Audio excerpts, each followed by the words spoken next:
Well, hello and welcome. This is Misheard Song Lyrics. We're in Season 3, Episode 147, first ever misheard song lyric of Aerosmith. Can't believe that. We're going to be talking about their song Dream On. The misheard song lyric is, "Isn't that the way everybody's got the Tuesday night buffet?" And then the correct lyric says, "Isn't that the way everybody's got the dues in life to pay?" All right, so this latest misheard song lyric was a delight to hear about. This literally fell into my lap just last week. So I recently was invited to a podcast award show, and one of the awardees found out I have a misheard song lyric podcast and decided to share, and I'm glad she did, her husband's Aerosmith misheard song lyric on Dream On. And she sang this and we were all dying about this Tuesday night buffet. He really thought Steven Tyler was singing about not just buffets, but Tuesday night buffets. I mean, I love a good cheap buffet, but thanks to COVID, that's not going to happen for me anytime soon. Imagine all the germs. Sneeze guard or not, I don't think I can go back to them. I love me a buffet, but it's not about a buffet. It's about really everybody has their dues in life to pay, but yeah, everyone's got a Tuesday buffet as well. Hello, Sizzler. So let's talk about Dream On. Let's talk about Aerosmith and some new tidbits I learned about that. But I just want to give a shout out to that awardee. She was a gal, I can't remember her name. She had blonde hair. She was hilarious. And she was a ghost hunter. She had like all these followings. So just an interesting person. So I'm glad she gifted us with this amazing misheard song lyric. So let's begin. What is Dream On? Well, I love me a power ballad, and that's what this is. It's a power ballad by Aerosmith, the band, from their 1973 debut album called Aerosmith. Vocals at that time, of course, is still that time. It's still the same vocals. The group consists of Steven Tyler, lead vocals, Joe Perry, guitar, Tom Hamilton, bass, Joey Kramer, drums, and Brad Whitford for guitar. Their style is a very bluesy based hard rock, I agree. And they also incorporate elements of pop, rock, heavy metal, glam metal, and rhythm and blues, and have inspired, from what I hear, many artists after them. So I think there was a quote I saw that Eddie Van Halen was inspired by Aerosmith. So a lot of heavy hitters that came after them. They're also referred to as the Bad Boys from Boston and America's greatest rock and roll band. Some big titles there. The primary songwriting team is really consisting of both Steven Tyler and Joe Perry. And they're also known as the Toxic Twins. So both, I guess what happened, how it was formed, the band is formed. Perry and Hamilton originally was in a band together called the Jam Band.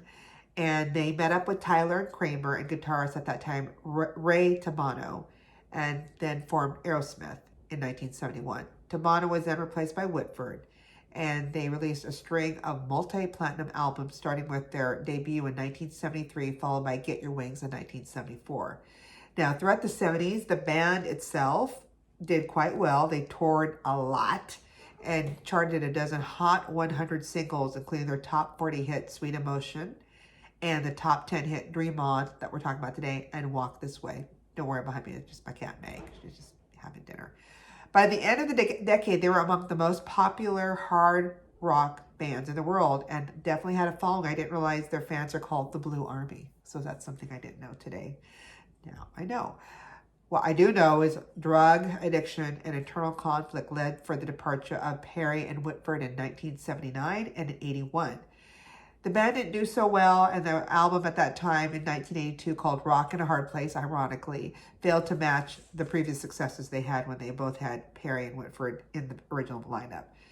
Then Perry and Whitford, thank goodness, returned to Aerosmith in 1984, and after a comeback tour, they recorded Done With Mirrors, 1985, which did not meet any commercial expectations. It wasn't until, thank God to rap, in 1986, they collaborated with the rap group Run DMC and did a remake of their song Walk This Way with Run DMC. And the 1987 multi-platinum release Permanent Vacation, that they regained their previous level of popularity. Okay. In the late 1980s and 90s, the band won numerous awards for music from the multi-platinum album Pump in 1989. Sorry, I got a cold here. Get a Grip in 1993. And then 9 Lives in 1997, while they started to roll out their most extensive concert tours to date.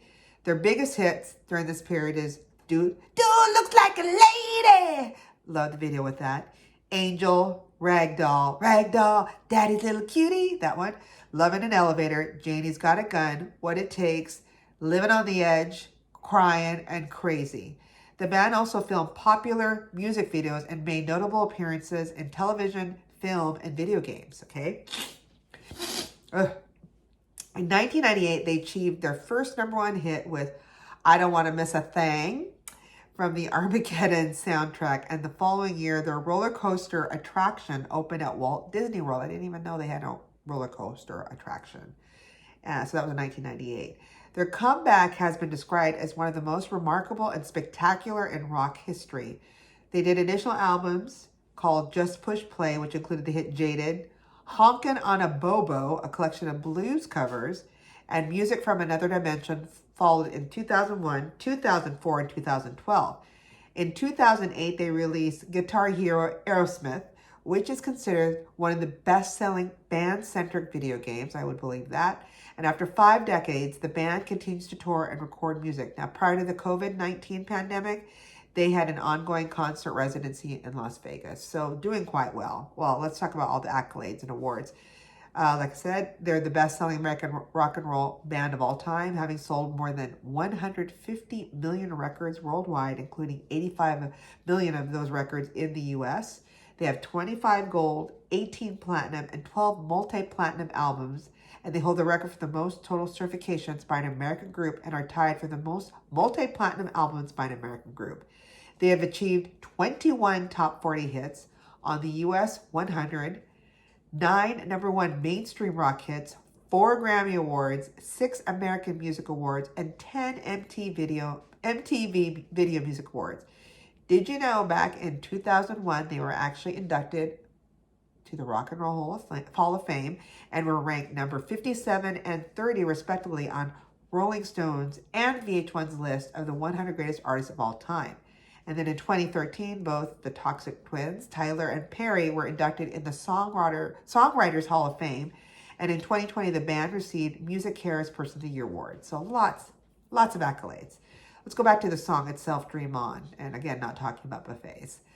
It was written by singer Steven Tyler. The song was their first major hit and became a classic rock radio staple. It was released again, like I said, in June of 1973, and it peaked at number 59 on the Billboard Hot 100. The song also received immediate heavy airplay on the former, what they called FM WVBF, often showing up in the #1 position on the top 5 at 5 in June of 1973. Now, the album version of Dream On, allergies, was at 4 minutes and 28 seconds, as opposed to the 3 minutes and 25 seconds of the 1973 version edit, where most of the intro has been edited out and the first chorus is replaced with the second chorus.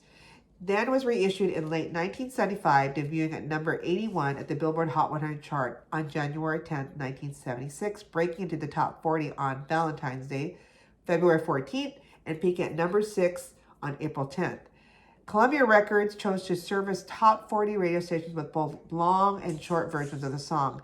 Thus, many 1976 pop radio listeners were exposed to the group's first top 10 effort through the 45 edit. So the edit, either way, they had both. So I didn't realize that usually, when they play a song on the radio, they usually use one standard length. So that was something different. And then in 2004, Rolling Stone magazine ranked the song at number 172 on the list of the 500 greatest songs of all time. It was then moved from 172 to number 173 in 2010, and finally re-ranked at number 199 in 2021. In 2018, the song was inducted into the Grammy Hall of Fame. No surprise. So what was the song about? How did it come about? So in a 2011 interview, Tyler shared that his father, a Juilliard-trained musician, he remembered hearing his dad's piano, recalling the cordage, is what they say, as a 3-year-old listening to him play classical music. And in quote unquote, he said, "That's where I got the Dream On cordage," he said. Lyrical composition was completed when Stephen was 14 years old. That's pretty cool. The song is famous for its building climax to showcase Tyler's trademark screams, which are hard to do. I will tell you. I'm trying to do it for for karaoke and not with much success. So I got to work on that. And then in the authorized Stephen Davis band memoir, Walk This Way, Tyler speaks at length about the origins of the song. The music for Dream On was originally written on a Steinway upright piano in the living room of Tro Rico Lodge in Sunapee, maybe 4 years before Aerosmith even started. I was 17 or 18. It was just the little thing I was playing. I never dreamed it would end up a real song or anything. It's about dreaming until your dreams come true. So songfacts.com said just exactly what Tyler said. It's about the hunger to be somebody, dream until your dreams come true. He added, this song sums up the shit you put up with when you're in a new band. Most of the critics panned our first album and said we're ripping off the Stones. That's a good barometer of my anger at the press, which I still have. Dream On came of me playing the piano when I was about 17 or 18, and I didn't know anything about writing a song. It was just a little sonnet that I started to play one day. I never thought it would end up being a real song. And interesting thing about Dream On, this was a song that actually saved Aerosmith from being dropped by their label. So if it wasn't for the popularity of the song, they would have been dropped. Aerosmith was the band's first album, like I said, and it sold poorly, and mainly because the record company didn't promote it. You know why? Because Columbia Records was focused on a Bruce Springsteen at that time in his first album, which was released just a week earlier than Aerosmith at the time. Again, Aerosmith was in danger of being dropped, but their management convinced Columbia to release Dream On as a single, and it showed promise, reaching number 59 in the U.S. The single was a different, more radio-friendly edit than the album version of the song, and I agree, because when you go on YouTube and you listen to both, it's like, is this the same song, the same singer? And you'll see why in a second, why it sounds differently. And it did well in the Boston area, especially on the powerhouse AM station WRKO. Because of that, Columbia kept the band and they became one of the biggest acts, so the rest is history. But the interesting thing is, I talked about earlier why Steven Tyler sounds different. There's a lot of back and forth on the internet of why does it sound different from the original recording, Dream On. And per songfacts.com, Steven Tyler says that this was the only song on the band's first album where he used his real voice. He was insecure about how his voice sounded on tape, so for other songs, he tried to sing a bit lower and sounded more like black artists like James Brown. Interesting. But you know who didn't like it? Joe Perry. So the guitarist and other part of the Toxic Twin and songwriting duo of him and Tyler said, he explained to a Classic Rock magazine in 2002, quote unquote, back in those days you made your mark playing live. And to me, rock and roll is all about energy and putting on a show. Those were the things that attract me to rock and roll. But Dream On was a ballad. I didn't really appreciate the musicality of it until later, but I did know it was a great song, so we put it on our set. We also knew that if you played straight rock and roll, you did get played on the radio. And if you wanted a top 40 hit, the ballads were the way to go. I don't know if we really played it much live. In those days, if you only had half an hour to make your mark, you didn't play slow songs. So it wasn't until after it became a single that we started playing it. So there you go. Hilarious. Learned so much. So glad that lady at the awards ceremony that I was part of, the podcast awards ceremony, shared it. And thanks to her, we got to learn that it's not about a Tuesday night buffet. So if you have great suggestions like this misheard song, like this is one of the best, I have to say, send it to our misheard, that's a MISSHEARD songs @gmail.com, or you can send us a note, Messenger, Facebook, Twitter, Instagram, and we will get you a shout out here. Till then, keep singing those songs wrong. Bye!